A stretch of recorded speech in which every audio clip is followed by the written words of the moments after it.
Today we're going to bridge the gap between her language and how we've adopted it to ours.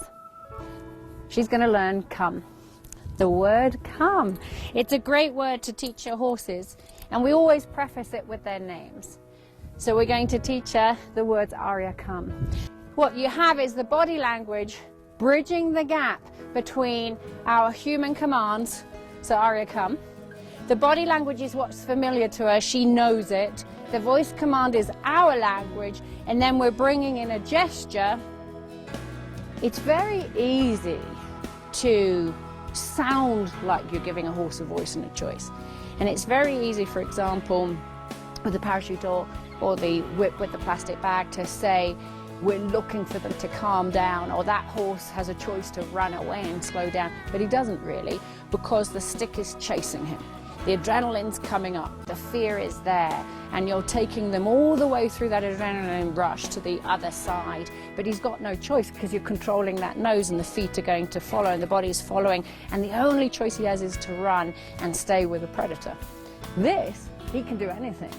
He can come, he can go. Are you capturing what he's thinking? That's true feel. And that is something you'll only get at Liberty. You won't get it any other way. I find free schooling really good for them as well as for us. How you do anything is how you do everything. So if you keep it soft, light and fun, and you're not demanding too much of the horses, then they want to be with you and they appreciate it. And you will agree, they always have fun with it. So there's lots of the body language involved. You've got to carry the right energy and the right determination with it. The horses, being flight animals, their tendency is to run away when they're fearful. If you stop that, then they go into the fight, or indeed the freeze. This little guy, when he was first started under saddle, got quite nervous, and so he tends to go into flight. And the next exercise shows you how to influence your horse's feet, all at liberty, and to change it from a go to a whoa. Through body language and at liberty, we're going to exercise this opportunity for him to have a rider on his back. At liberty means that he has a choice and truly does have a voice. He could walk away at any time, and I'd like to encourage him to stay. But instead of holding him and influencing a line, stopping his footfall, we're letting him express himself. So you won't see any flight, hopefully, and you're not going to see any flooding.